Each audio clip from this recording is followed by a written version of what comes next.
What's going on, YouTube? It's been a minute.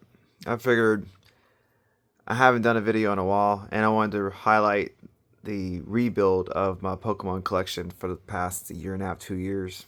And I have never actually made a video showing some of the stuff I've had for a long time. And so I might as well go ahead and put one up there. This has been a crazy 12 to 18 months for Pokemon.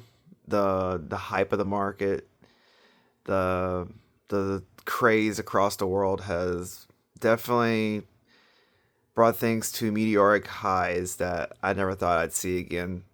We saw them during the COVID 2021 era where people were stuck at home and collectibles got very expensive, and it was one way for parents to bond with their kids. And I didn't think we'd see all-time highs being broken within another 4 or 5 years, much less ever.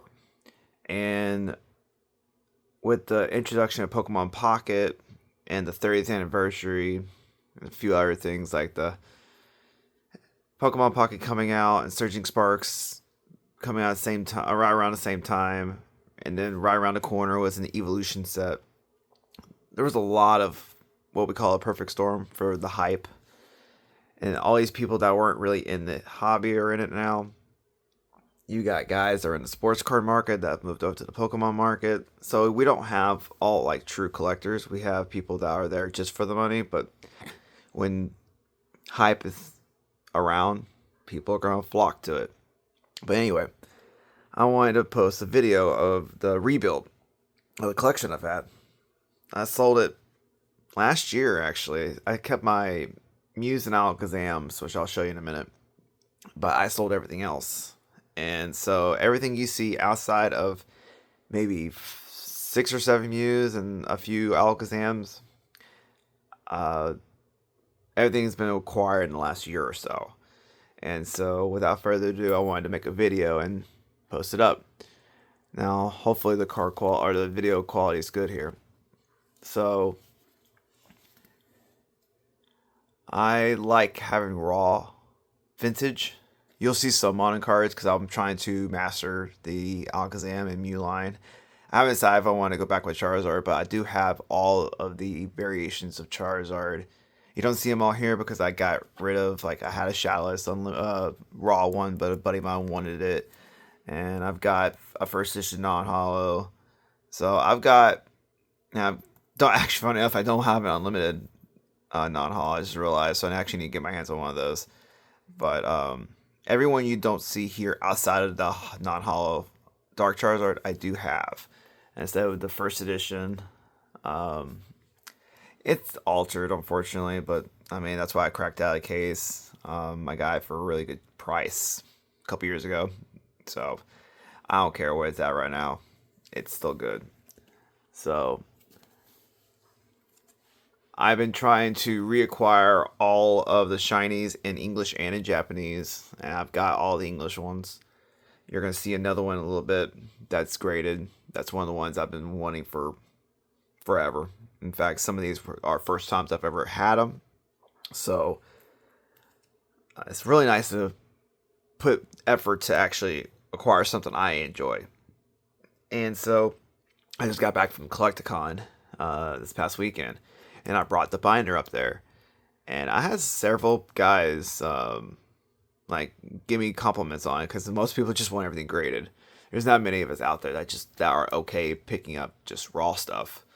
I have a French Charizard here. This Gold Star. I actually had two of them. I don't have the other one anymore, but it was so destroyed that the back was missing half the back and actually had a child's name written on it. So it's kind of neat. That's the second copy of each of these. I actually just acquired these. I just put them in the binder just to put them in the binder. But this right here, these are all usually in my display cases when I do shows because that's like having some bigger pieces in there. So like if something that I really want walks up to the table, like these will be in there. These will be in there. If I don't decide to go master set all the Charizards, then I'll get rid of those. So these Mews, all of these Mews, The Southern Islands, the English and Japanese, and the Expeditions. I've had these since my childhood. It's my favorite. This is my favorite art of all time for almost any card. This one's just, it's iconic for English and Japanese, I guess. But for me over here, when I got into the game, they were giving out the Muse, the non-hollows, and I've got 100 of those put up.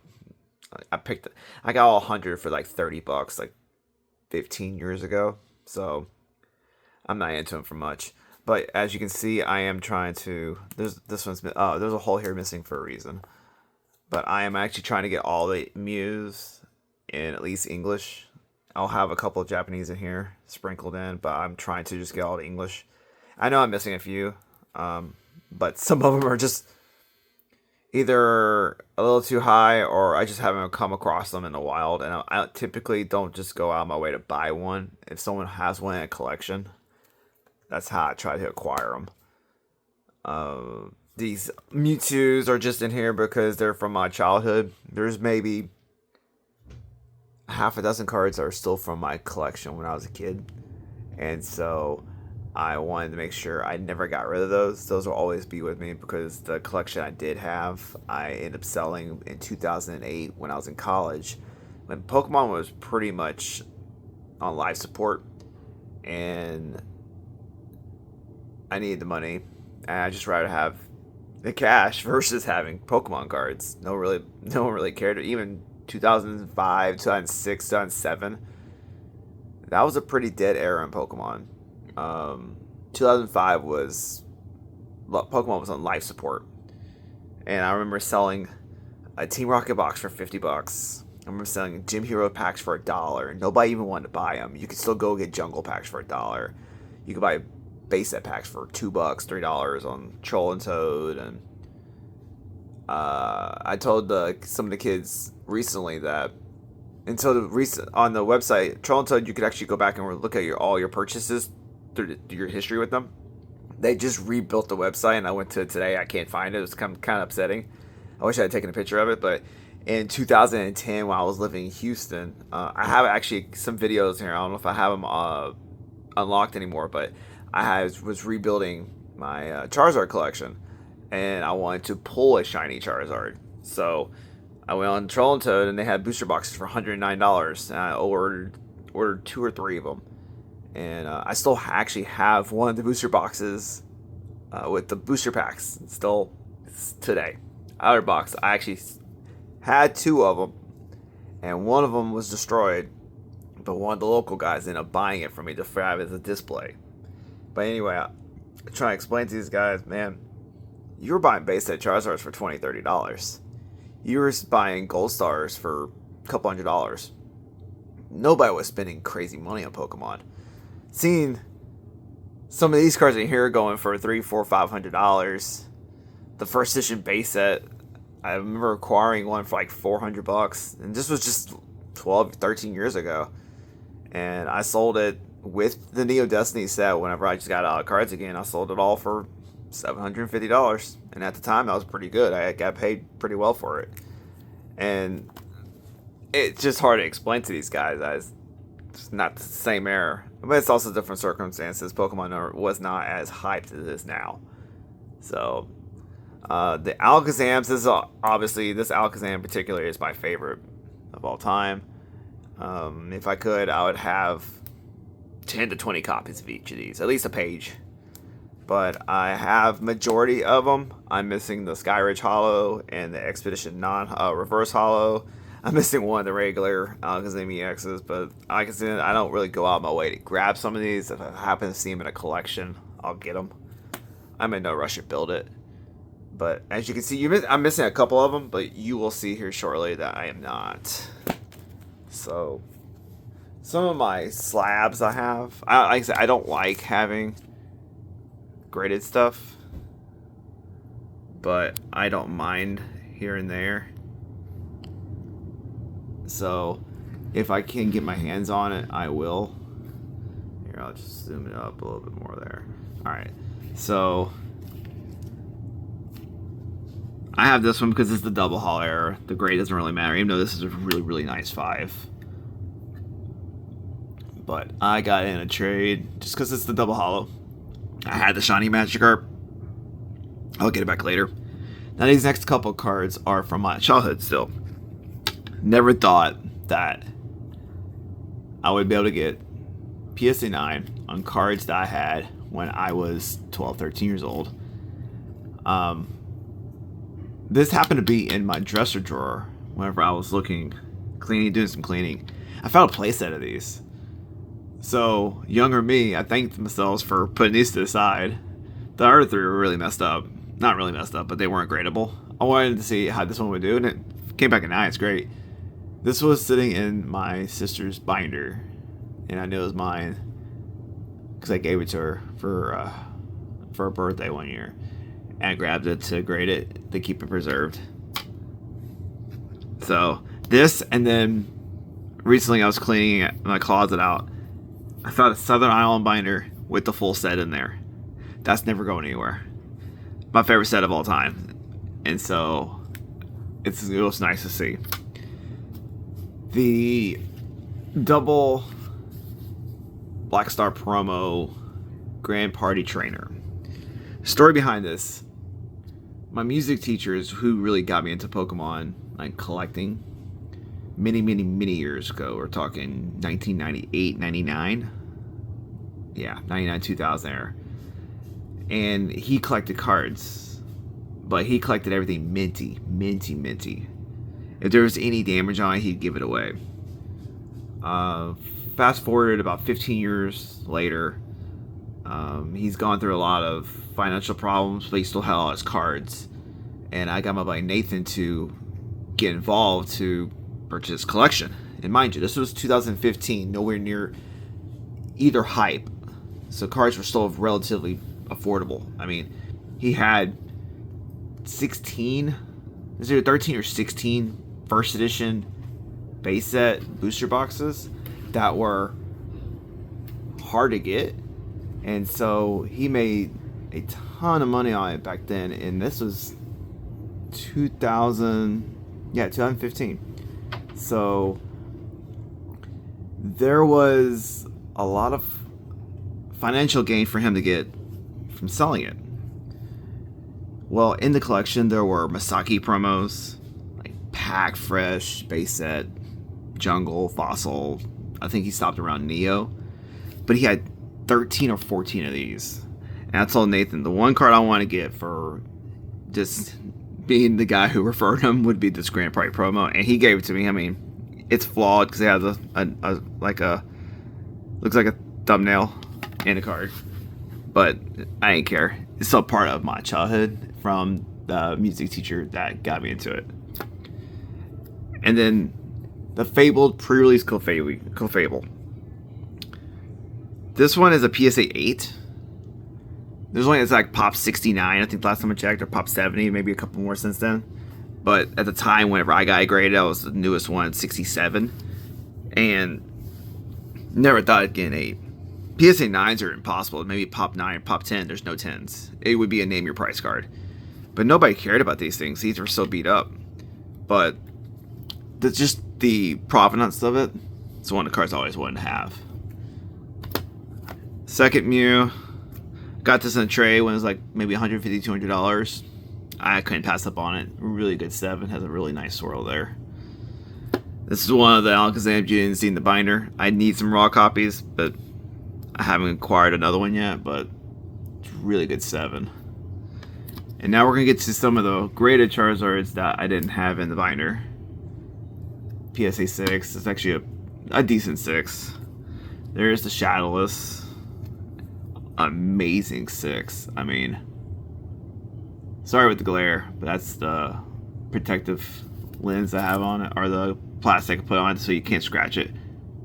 But I mean, amazing 6. I almost want to regrade it, but I'm not going to. I've had so many of these in PSA 9 when they were like a couple $100. They got them like 6,000, 7,000 during COVID, which was nuts. We sold those when we had 2 copies left. That's like, I got a couple thousand pieces, but I had to get this one for around $900, so for a PSA 8, but it's fine. This is the shiny I was referring to earlier, where I never owned the first edition, and it popped up on eBay for like $1,400. And at the time, a PSA 3 had just sold for 2,000, and PSA 5 was like roughly 25 to 3,000 range. And so I saw this pop up for $1,500. I just snapped it, didn't even shoot best offer. I just grabbed it. It's a really strong 4. Then there's the unlimited first edition non-holo, first edition and non-first edition. Story with this as a child. I went to our local card shop. I used to do trades with them all the time, and I got upset because I traded them all my sister's holos. I was not that nice to my sister. That's why I kept that Ninetales. I wanted to keep a memory of it. But one day I went into the shop and bought 2 booster packs of Gym Challenge. Went home, first pack opened, got Erica's Venusaur. I was like, oh, so hyped, so happy, because I was a kid that could never pull anything. So pulling the Venusaur was great. Second pack was the Charizard. 2 packs as a child, getting Venusaur and Charizard out of those 2 packs. That just drew me in to just keep collecting. And so that was pretty special. Now I've got a couple more slabs I want to show you. During this era when WotC was still producing it, these were some of the cards that people hated the most, obviously, because the e-reader series looked so different. And I remember going to Target, and Toys R Us, and Books A Million, Walden Books, those old stores, seeing these packs on the shelves for $2.99, $3.29, $3.59, wherever store you went to, and nobody was buying them. Like, nobody cared about them. And now these cards are so scarce, just like the gold stars, but it's the crystals. And I've got a few of them. Like, this one has an amazing holo bleed. The crystals don't typically have holo bleeds, but this was a nice one to see. And I don't typically do CGC, but as you can see, 2 of the key crystals I had to get. And I had one of these in a PSA 2, and I traded it for another card you're going to see here shortly to help acquire it. So since I had 2 good grades, I just went ahead and keep the CGCs together. Then I have the reverse holo that a buddy of mine sold to me for a couple $100. I just wanted to get it graded, but as a 5, it was a good strong 5. I went back to when I was at the show. Dylan was there, and I brought this out. He actually remembered this card because he graded himself. I picked it up from Houston last December, but he couldn't do the video because the video got corrupted. So he couldn't post a video showing where I made the trade. It was a good trade. I'm really glad I did it. At the time, I paid it $2,000. It's since doubled, essentially. And it was one of the cards that I had always wanted to have. So having the reverse and the the regular holo, it's been amazing to have. This at the time, I owned every other Charizard that ever been printed in English except for this one. And it finally got it. Then I picked up the Mew and Alakazam for the PC. This was today. And this was today.